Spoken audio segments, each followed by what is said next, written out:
2024 లేదా 25లో డిగ్రీ లేదా బీటెక్ చదివారా? సాఫ్ట్‌వేర్ జాబ్ కోసం ఎదురు చూస్తున్నారా? అయితే కోడ్ జ్ఞాన్ 100 డేస్ కోర్సులో చేరండి. జాబ్ సాధించండి. నమస్కారం ఉమాదేవరకొండ గారు. నమస్తే అమ్మా. సో మెగావారి ఇంట కనుక మనం చూస్తే గత 2 రోజుల నుంచి సందడి వాతావరణం, పండగ వాతావరణం నెలకొందని చెప్పొచ్చండి. సో మెగావారి ఇంటి వారసుడు వచ్చేసారని చెప్పొచ్చు. సో కొనిదెల వంశం అనేది మళ్ళీ ఒక అధ్యాయం తెరలేపిందని చెప్పొచ్చండి. సో చాలామంది ఈ పిల్లలు ఎప్పుడైతే పుట్టారో, ఈ బిడ్డలు ఎప్పుడైతే జన్మించారో జాతకరీత్యా ఏ విధంగా ఉండబోతుందని అడుగుతూ ఉన్నారు ప్రేక్షకులకి. ఎస్పెషల్లీ మా కొనిదెల ఇంట పుట్టిన ఈ వంశం యొక్క బిడ్డల యొక్క జాతకం ఏ విధంగా ఉంటుందని తెలుసుకోవాలని కూడా అనుకుంటూ ఉంటారు. ఒకసారి దాని గురించి పూర్తిగా వివరణ ఇవ్వరా? తప్పకుండా అమ్మా. 31వ తారీఖు జనవరి 2026 సంవత్సరము రాత్రి 11 గంటల 40 నిమిషాల దగ్గర నుంచి 55 నిమిషాల మధ్యలో సరిగ్గా శనివారం నాడు చతుర్దశి గడియల్లో, అమృత గడియల్లో వారిరువురూ కూడా జన్మించడం జరిగిందండి. అంటే కొనిదెల వంశానికి వంశోద్ధారకుడు జన్మించడం జరిగింది. పునర్వసు నక్షత్రము 4వ పాదము, కర్కాటక నవాంశ, మిథున రాశి, తులా లగ్నంలో జన్మించడం జరిగిందమ్మా. ఒక అద్భుతమైనటువంటి కలయిక అని చెప్పొచ్చండి. ఎందుకు అని అంటే వాళ్ళందరూ కూడా ఆంజనేయ భక్తులండి. ఆంజనేయ స్వామి వారి యొక్క కృపా కటాక్షాలు వాళ్ళ మీద ఉన్నాయి అని చెప్పడానికి ఇదే నిదర్శనం అమ్మా. పునర్వసు నక్షత్రము అంటే శ్రీరామచంద్రమూర్తి జన్మించినటువంటి నక్షత్రము. మిథున రాశి అంటే నారాయణుడు అధిపతి ఉన్నటువంటి రాశి అండి. తులాలగ్నము అంటే మహాలక్ష్మీదేవి ఆధిపత్యాన్ని వహించేటువంటి లగ్నం అండి. తర్వాత ప్రధానంగా చతుర్దశి అంటే ఉగ్ర తిథి అండి. శివుడు ఆధిపత్యాన్ని వహిస్తూ ఉంటారు. శివ సంభూతుడే ఆంజనేయ స్వామి. శ్రీరామచంద్రమూర్తి యొక్క దూతనే ఆంజనేయ స్వామి.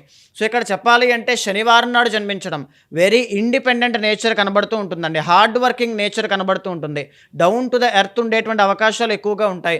దీంతో పాటుగానే స్పిరిచువాలిటీ అనేటువంటిది చాలా హైగా ఉంటుందమ్మా. అంటే మాటలు చెప్పడం కన్నా పని మీద ఎక్కువగా శ్రద్ధ ఉంటుంది. వర్క్ హాలిక్స్ అంటూ ఉంటాం. తర్వాత చతుర్దశి నాడు జన్మించారండి. ఉగ్ర తిథి అంటారండి. ఎవరైతే చతుర్దశి నాడు జన్మిస్తారో, పైగా ఈ చతుర్దశిని వాళ్ళు జన్మించినటువంటిది పౌర్ణమి ముందు వచ్చినటువంటిది. మహామాఘి అయినటువంటి మాఘ పౌర్ణమి ముందు వచ్చినటువంటి చతుర్దశి అమ్మ. పూర్ణ చంద్రుడు ఉండేటువంటి ఘడియల్లో వాళ్ళు జన్మించారు. దీనివల్ల ఏంటంటే ధైర్య సాహసాలు అనేటువంటివి ఎక్కువగా ఉంటాయి. లీడర్షిప్ క్వాలిటీస్ అనేటువంటివి ఎక్కువగా ఉంటాయి. 10 మందిని కాపాడడం, ఆదరించేటువంటి గుణగణాలు అనేటువంటివి ఎక్కువగా ఉంటాయి అని చెప్పచ్చు. ఇదే కాకుండా న్యూమరాలజీ పరంగా మనం చూస్తే అండి 31/1/2026 మనం చూస్తే టోటల్ అంతా కూడా కూడితే కనుక సంఖ్య 6 వస్తుందండి. అంటే శుక్రుడు అనమాట. శుక్రుడి యొక్క ఆధిపత్యము అనేటువంటిది కనబడుతుంది. వాళ్ళ వంశం అంతా కూడా లలిత కళల్లో ప్రావీణ్యత పొందినటువంటి వాళ్ళు, సినిమా ఫీల్డ్లో ఉండేటువంటి వాళ్ళు.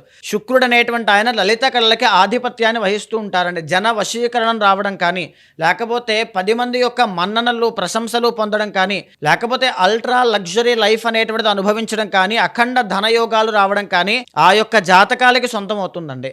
వారి యొక్క జాతకాలు నేను చూశానమ్మా. తులాలగ్నానికి 2nd and 7th లార్డ్ అయినటువంటి కుజుడు 4వ స్థానంలో ఎగ్జాల్టేషన్లో మకర రాశిలో ఉంటారమ్మా.